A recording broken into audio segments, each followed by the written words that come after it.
In 1989, a man called Bob Lazar walked into a Las Vegas TV station and gave a remarkable interview. He said that he'd worked out in the Nevada desert at a top-secret facility known as Area 51. He said he worked on a highly classified project, reverse engineering recovered alien spacecraft. His story was a worldwide sensation, and Area 51 became a household name, synonymous with UFOs, secret projects, and little green men. And yet, neither the US government nor its military have ever denied his claims, and they still don't officially confirm that Area 51 exists, despite satellite photos proving it does. Many dismiss Bob Lazar as a fantasist, and yet others see him as a whistleblower, exposing a government cover-up of UFOs and alien contact.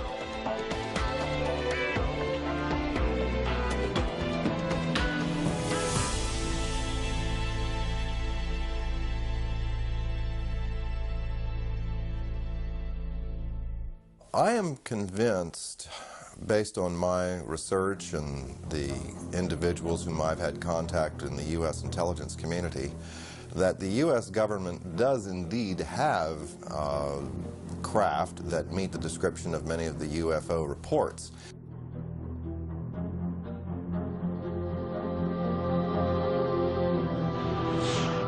My personal opinion, based on comments I've gotten from the Deputy Director for Science and Technology at CIA, would seem to indicate that Bob was perhaps an unwitting participant in a program designed to introduce someone with a technical background to some elements of the UFO research projects going on out at the test site.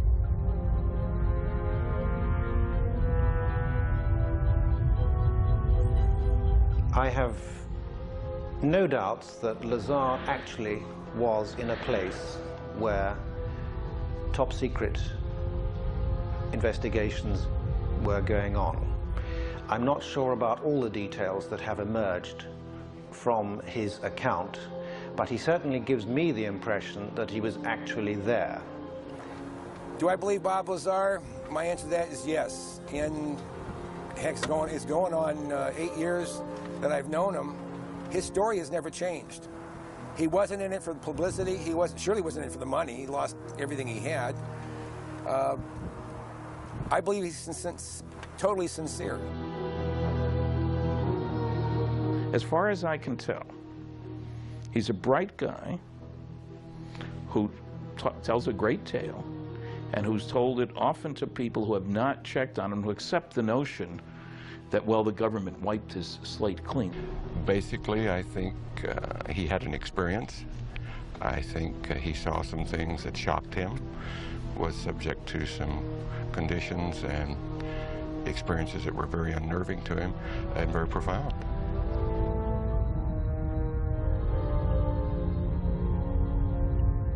He said, you would love to see what's out there because it's like beyond science fiction. He said, and I wish I could talk to you about it, but I can't. And that's as close as he ever got to telling me anything that happened out there. You'll find many people who have seen these discs. Question is, where do they come from? Bob Lazar may be one of the few people who can tell us that they're from somewhere else.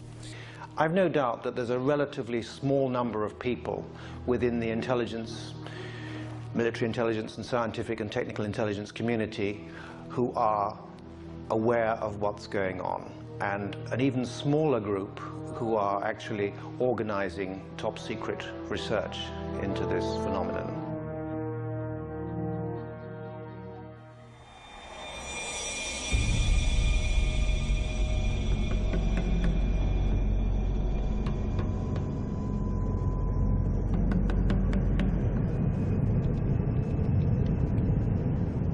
There's been an operating airbase out at the location known as Area 51 since the 1950s, when it was home to the CIA's top secret SR-71 Blackbird spy plane. Then in the 1970s, it became the test flight center for the F-117 stealth fighter and the B-2 stealth bomber.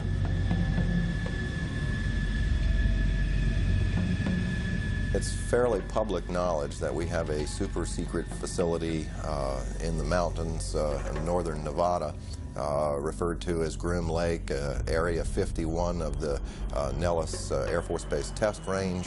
It's also been referred to as Dreamland. This is an area that has been known but officially denied for many decades.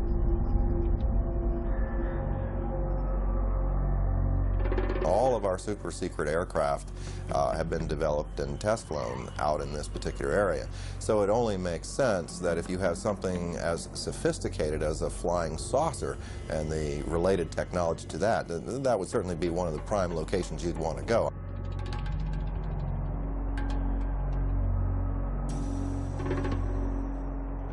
What you see is an ordinary looking Air Force base.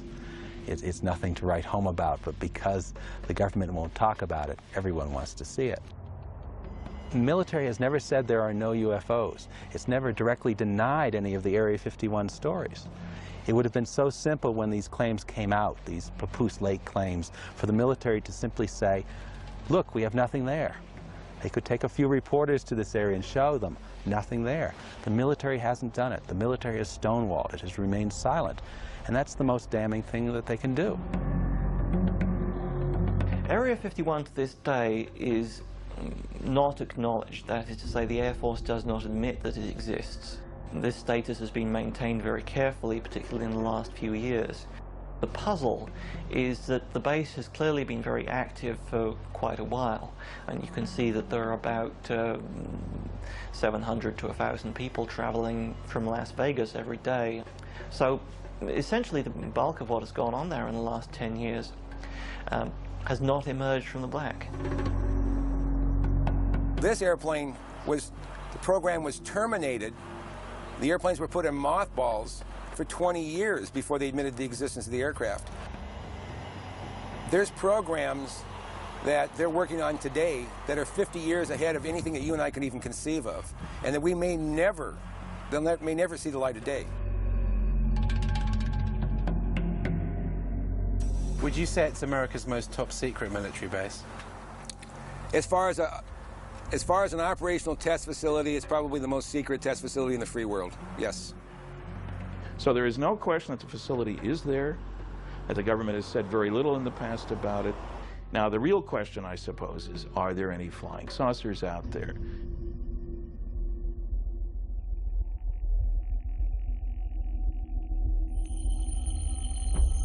No one had associated flying saucers with Area 51 until Bob Lazar's interview hit television screens around the world. He said that he worked at an underground facility called S4. The top secret project was codenamed Galileo. They would call it a specific time. For instance, the operator would say, Mr. Lazar, it's now 4:15 a.m. We expect you to be at McCarran Airport at 4:45. Your plane will be leaving at such and such time. I'd drive there, check in, board the plane, and the plane would fly out to Groom Lake. It would land there. I'd get off the plane and wait, and there would be a bus to take me and whoever else is going to S4, Papoose Lake, which is about 15 miles south of there, and then I would check in at S4. Tell me about how you felt on your very first trip out. The first trip out there it was actually very exciting because it seemed so cloak and dagger to me, especially after I got in the bus with the blacked out windows. I kind of thought that was neat. Drove out to the site, and then it was checked in, guards walking around with guns, and I was sure what I was working on was going to be pretty fascinating. He says that within a few days of working out at S4, he was shown an actual flying disc in one of the hangars. When I was brought in by bus, and for the first time, one of the hangar doors, the one on the end, was open. The bus drove up and we stopped there, and clear as day in the hangar, taking up almost all the hangar, was the disc. Looked like something right out of a science fiction movie.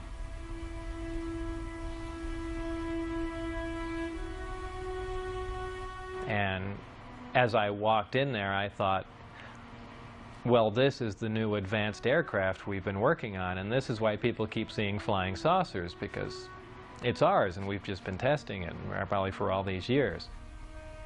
And what color and size was it? It was a dull stainless steel, pewter gray, very unimpressive color-wise. About 52.8 feet in diameter and about 16 feet high. So was it actually a recovered craft that you were working on, or was it one that scientists had built as a mock-up of a recovered craft?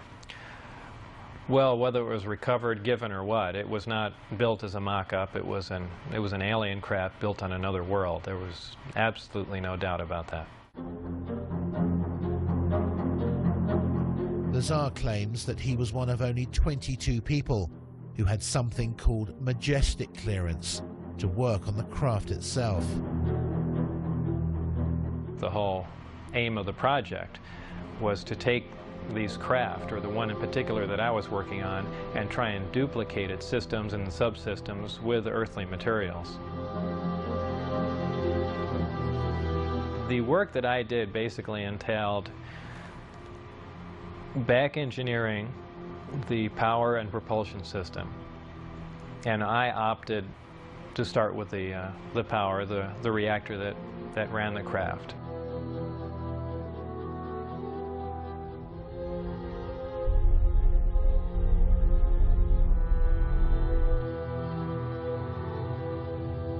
I knew immediately if his credentials could be verified, if even part of his story could be verified, it'd be one tremendous expose.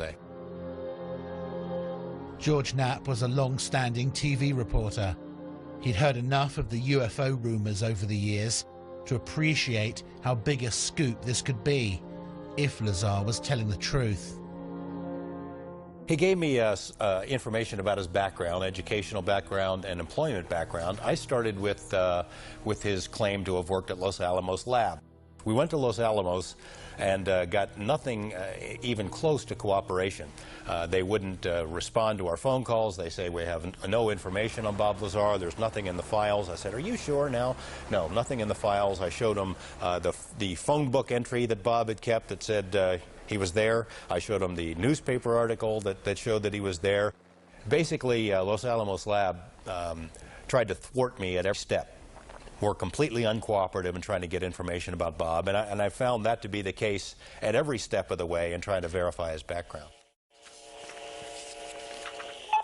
Thursday, 12:37 p.m.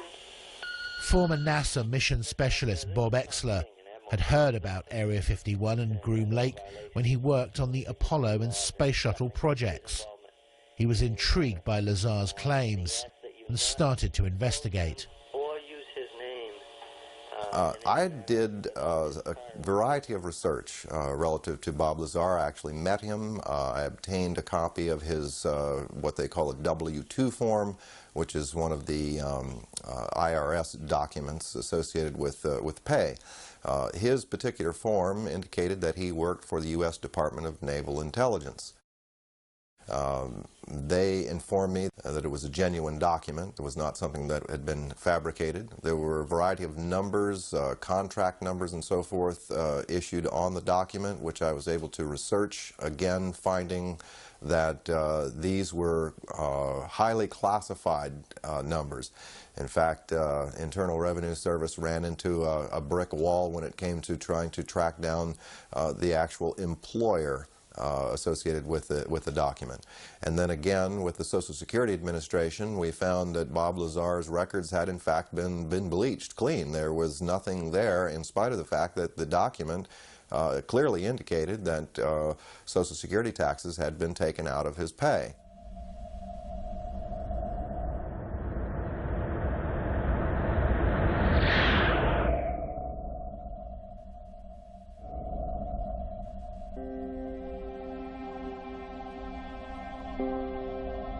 Not everyone who's researched Bob Lazar believes his claims.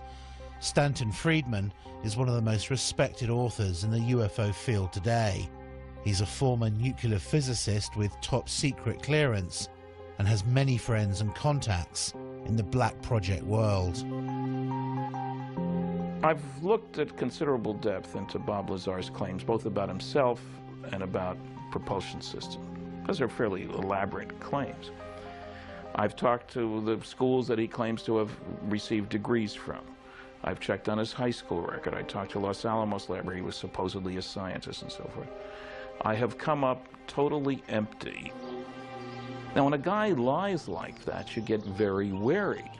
And, you know, it has all the trimmings, his story, of a Walter Mitty story. Somebody in his imagination was, you know, stronger, brighter, faster than anybody else. I don't doubt that he did some work at Los Alamos and other places. He's clever. He drives a jet-powered car, fixes radiation detectors. So he may have performed some service, but I can find no reason to think that he worked out there on a flying saucer. I mean, I had to wonder whether this guy was making this stuff up, but then I see the phone book and I see the newspaper article, and I talked to people who worked with Bob at the lab and who said, in fact, that he did work on classified projects, yet no one can find any records of his background. The people that I worked with, colleagues, the people I went to school with, obviously knew I was there, and people at Los Alamos, I was friends with, and people that worked under me and alongside of me knew I was there and, you know, cooperate what was going on, but, you know, officially, it's very difficult to get information for the people in charge. To further prove his claims, Lazar agreed to take a polygraph test, which he passed. The thing that is interesting about polygraph is that if you're embellishing or if you don't completely believe what you're saying, it is very, very easy to detect. All it really will tell you is that the individual believes with 100% conviction that what he's reporting is exactly as he recalls and as he believes it to be. And that clearly was the case with Bob Lazar. Now, could his perception have been a bit askew? Yes, that's possible, but he clearly wasn't lying. I think Bob is even open to the possibility that perhaps he had been used in some sort of misinformation or disinformation campaign. I mean, look at him. He has a pirate flag floating on his house. He races jet cars. He likes fast women. He likes guns. He's technically capable, so in that sense, he may be perfect for this kind of a program. Technically capable, scientifically knowledgeable, and yet completely discreditable at a moment's notice. If you wanted to test public reaction to a story about Area 51 and then suddenly discredit it afterwards, Bob may have been the most qualified person in the country.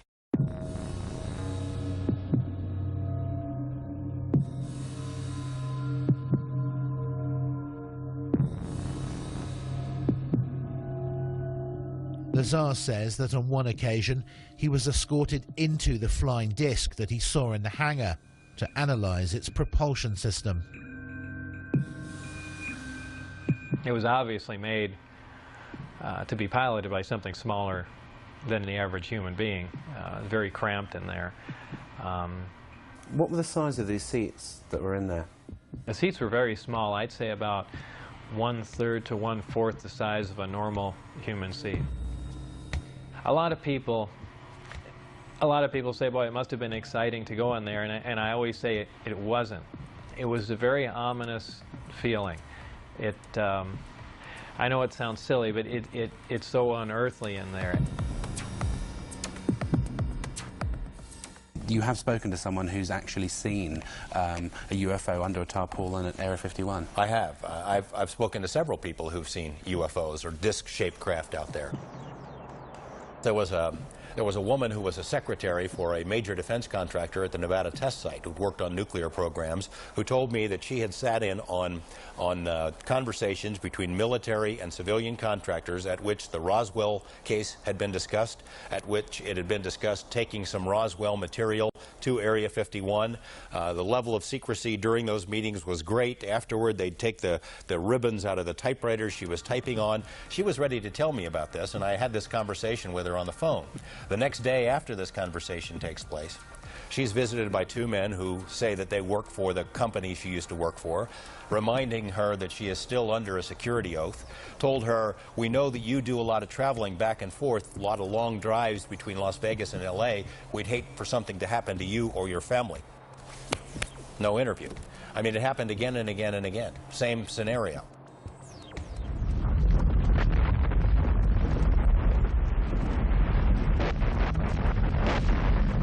Lazar says that in addition to being shown inside the disc, he actually saw it take off from the lake bed.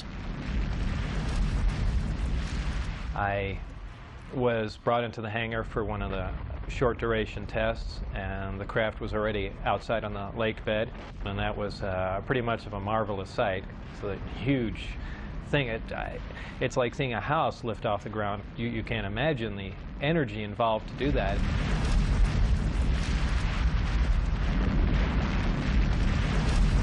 Because of the extremely high energy output and the fact that the outside of the craft is used as a conductor, that does ionize the air.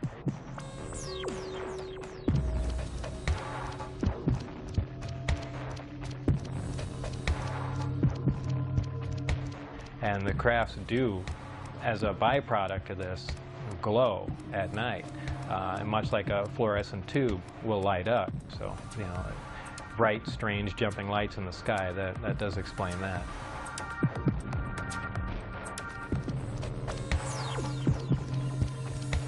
Would you categorically say there is no way that humans could have built the craft that you saw?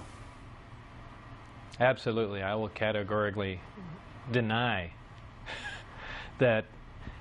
Well, I don't know. How exactly should I put that? I guess I can just say it straight out. There is no way that any government on this earth could produce that craft, period. And I defy anyone to argue that point.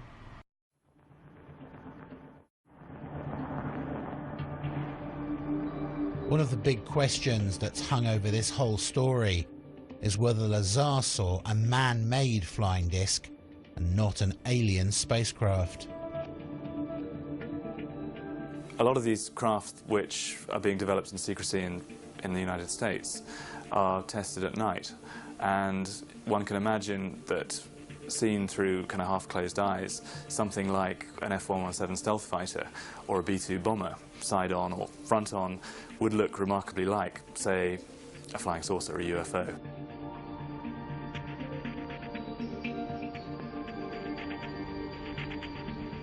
You see an F-117, or you see tacit blue, or you see a B-2. Particularly if you see it from some fairly unusual angle, you're going to have a very hard time relating that to conventional aircraft. Some of these things can look very strange indeed. So, you know, an unusual but decidedly terrestrial aircraft can certainly present the appearance of a disk from many angles.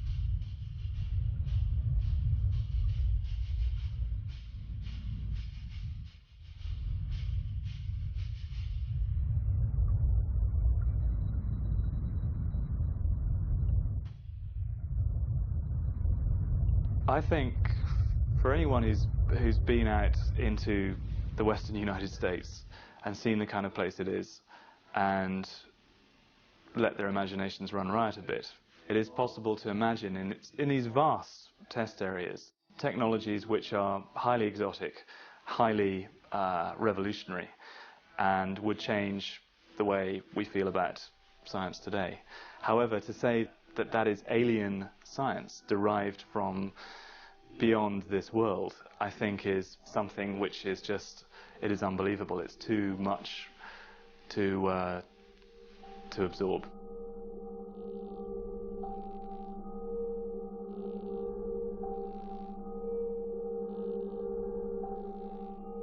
Do you think that some of the truth certainly lies out there in the middle of the Nevada desert at Groom Lake? I would expect that some of the truth may very well lie out in the desert near Groom Lake. It's the right place for some of it to be. It's isolated, it's under control, it's high security. I don't think we've yet scratched the surface on what's happening out there with regard to flying saucers.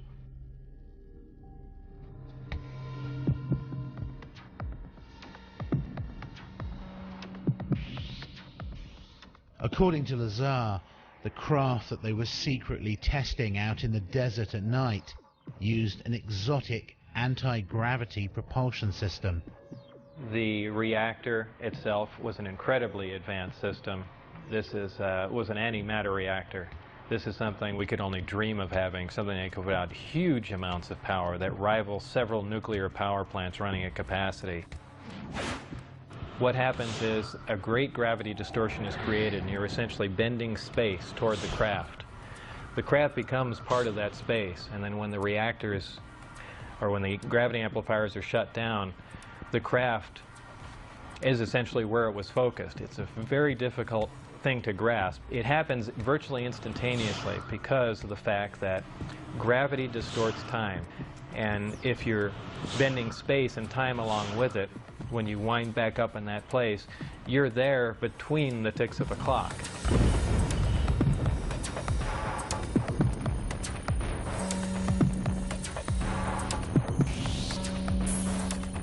Looking at nighttime video films out in the test site area, we've seen video of craft that were luminous, that would move across the sky as if it was skipping a stone across water, or sort of a sewing machine effect. What we see across the screen are a series of lights, of dashes of light, as the object moves from point A to point B.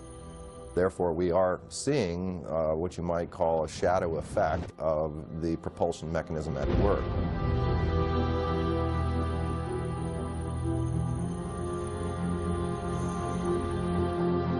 Bob Lazar is not the only person who's come forward and claimed to have worked out at the base on flying discs.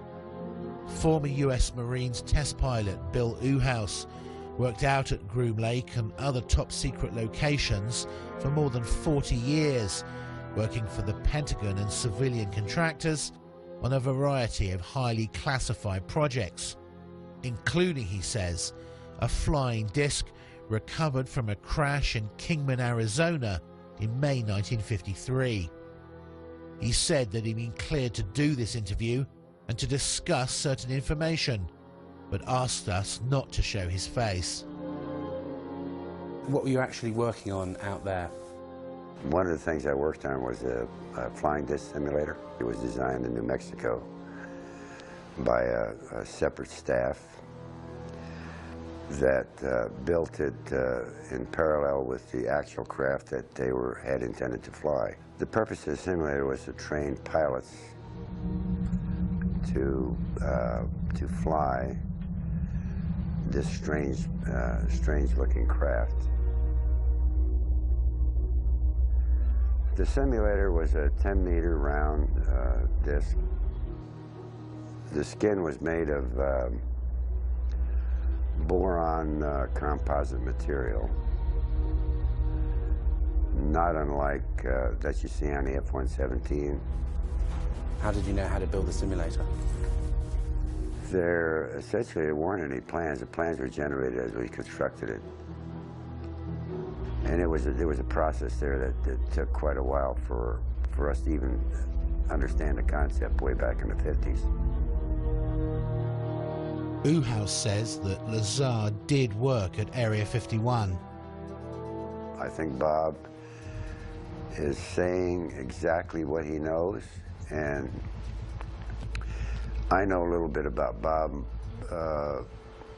from a different standpoint than a lot of the people know and what's been written about him, but Bob Lazar is not lying as far as his place and position and the activity he was involved with at the time, although some of it, you know, he couldn't recall, but there's a lot of reasons why Bob was hired, number one. You know, here's the thing. Take a guy like Bob, send him out there, you know, somebody said, you know, aliens, blah, blah, blah, blah, blah. You know, all of a sudden you're thinking about 9 alien crafts. You know, they may have not been 9 alien crafts. Bravo 1714, contact departure, good day. Do you believe that the government has recovered alien spacecraft? I have no doubts whatsoever that the United States has actually recovered a number of extraterrestrial vehicles. And what do they do with them? I think that since 1947, there have been efforts to try and duplicate the technology, what is referred to as reverse engineering. And I don't know how far they've got, but some reports indicate that we've actually been test flying within a limited area actual alien vehicles or terrestrial vehicles, United States vehicles which have been made using alien technology. Could these not just be military aircraft? Well, I think it's quite possible some of them are military aircraft. I've heard from very reliable sources, including a leading specialist on unmanned aerial vehicles, that we have developed some disc-shaped platforms for aerial reconnaissance, some quite small, maybe some larger, which are being utilized by the Americans and have been built by the Americans. That's 6389 Delta, Las Vegas Tower, runway 19 left taxi, in position and hold traffic crossing downfield. Thank you, sir. 89 Delta. Was it a hard secret to keep? It was a virtually impossible secret to keep, but I did play by the rules, and it caused a lot of problems. It caused problems in my family life. I mean, imagine being married at the time, and you know, you get a call, you know, perhaps at night, and a strange voice on the phone. Okay, you disappear, you can't tell your wife who it was on the phone, where you're going, and you come back, you know, sometime early in the morning. I mean, what is she going to think? Unaware of where he was going every day and being absent from home for long periods, Bob's relationship with his wife had deteriorated badly. This was seen as a potential security risk out at the base. My wife was having an affair with someone else, so they viewed that as a potential emotional instability, and they no longer wanted me coming out until things were cleared up, either for it, you know, it to break up or heal or whatever. But they, that's what put the brakes on everything there. And did they then stop calling you? Did you get very frustrated about that? Yeah, then I began to wonder, boy, now they've given me all this information and everything's come to a dead stop. What's going on? And that's when I began to be concerned, and then that's when I said, you know, now it's becoming important that some other people know what was going on. As the silence turned from days to weeks, he finally decided to tell his wife and closest friends just what he'd been doing. Were you aware of the security implications?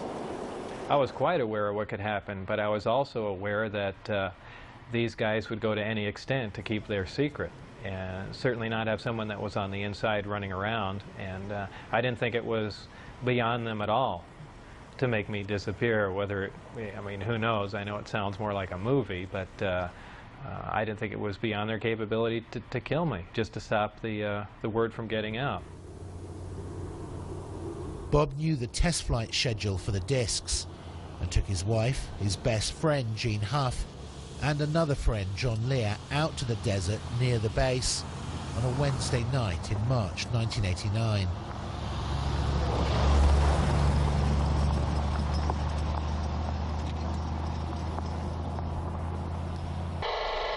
Huh, it started coming in too.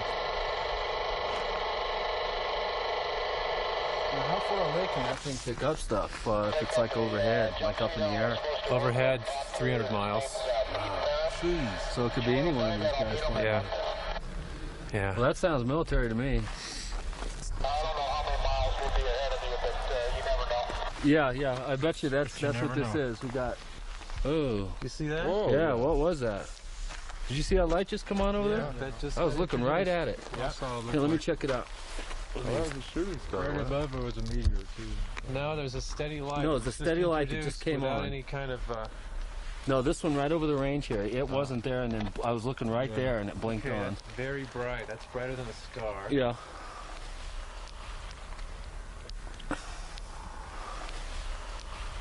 Huh? Doesn't look like landing lights.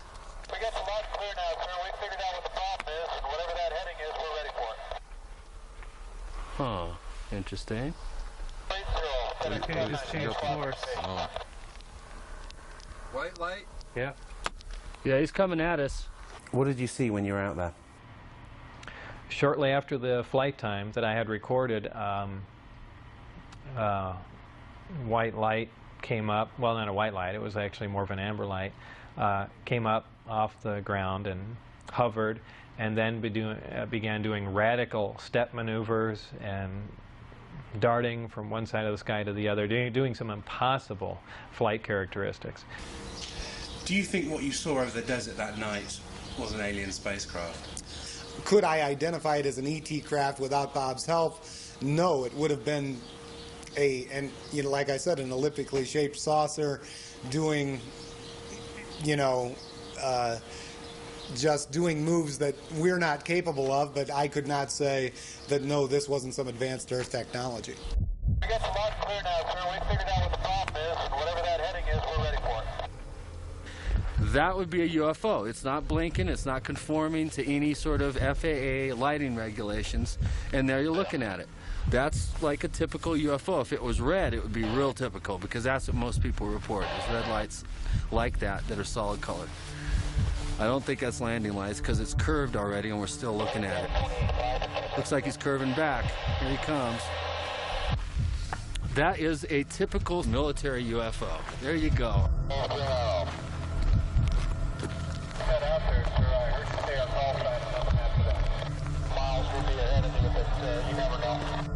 This small group went back to see 2 more Wednesday night flight tests, but on the 3rd trip, they were spotted, caught, and arrested. Bob was taken to Indian Springs Air Force Base and interrogated. That interrogation was about as intense as you can possibly get, right stopping short of shooting me in the head. What were they saying to you? Everything up to and including that, you know, we can absolutely kill you right now and there'd be no one looking for you at all. And I mean, everything. They threatened my wife. They threatened to kill my wife. They said they'd stop at nothing. They said they thought they made that very clear. They couldn't believe that I had taken anyone out there to show them that, much less left with information like the flight test data, and wanted to know what else I had said, who else I had told specifically. They were crazy. They really were. They were completely out of control.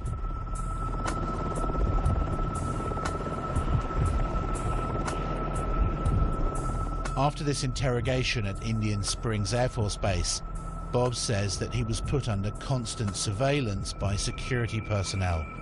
His phones were tapped, his movements were monitored, and he often found his car followed by military helicopters. Worried about what might happen to him and angry about how he was being treated, he decided to hit back and approached a local TV station about an interview.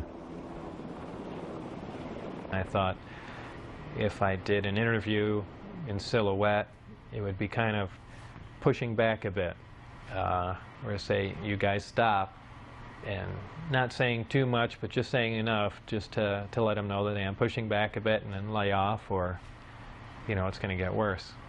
It was really the only thing I could do. Did you get any calls from the military or from former workers to say, what the hell are you doing?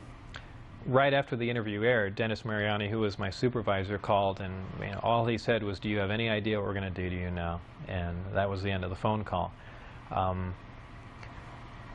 That was the last, well, really second to last communication I had with him. And, you know, then I decided, well, you know, that's it. And really just said everything that I had seen and done and just wanted to divorce the entire situation.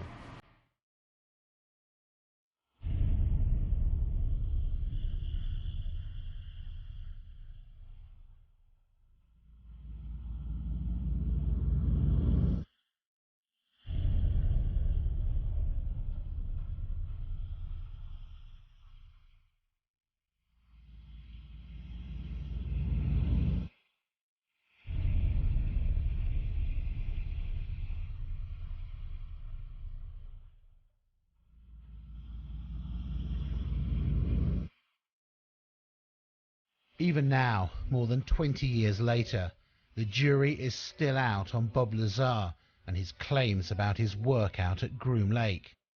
It's a fascinating story which he's stuck to for more than 2 decades. And although many dismiss it as pure fantasy, the fact is that some of his credentials did check out. In addition, his former employers and even the tax authorities were caught covering up and refusing to release information on him. Why would they do that, unless there was something to hide? One thing is for certain, if he is telling the truth, then we're all in for some shocking revelations in the decades to come. Is the government ever going to say, you know, we've been lying to you for 40 or 50 years? Not a chance. I believe they'd stage an event that is much more like what they do. They'll take a big cargo plane or C-130 or something, take one of the old discs that they've, analyzed time and time again and finished with, go up to a high altitude and push it out the back and then go fly away and say, oh, look, the first disc has crashed. You know, here's a flying saucer. I mean, I can almost guarantee that's the route they'd take.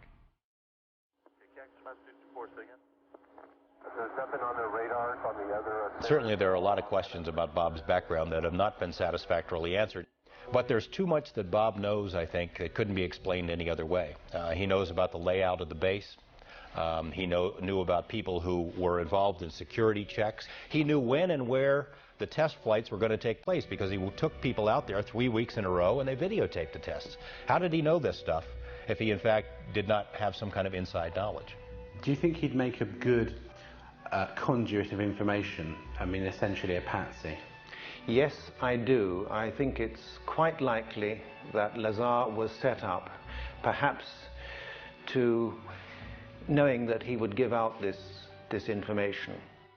It's likely to be a very long time before we discover what is actually being done out at Groom Lake now. They seem to wait anything from 15 to 20 years or more after something has been retired before they acknowledge its existence. This airplane was designed almost 40 years ago. 40 years before that, the hottest thing flying was a Seversky P-35. 40 years before that, it was a balloon. So the technology has not stood still.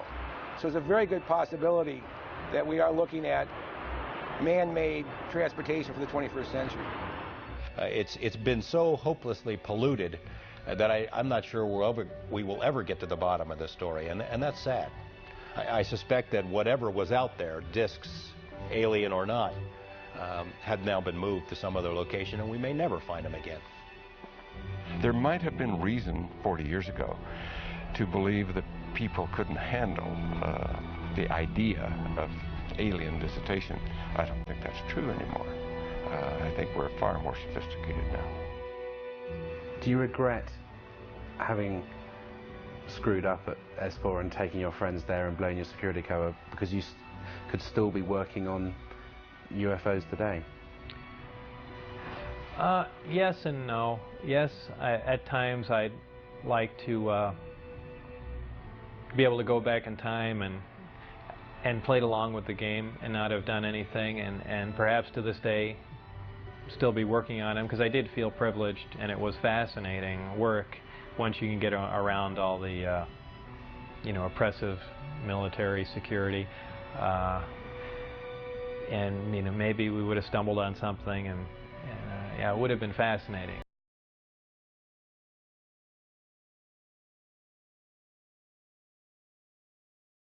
I thought UFOs were a pretty much a figment of someone's imagination. I didn't believe in them.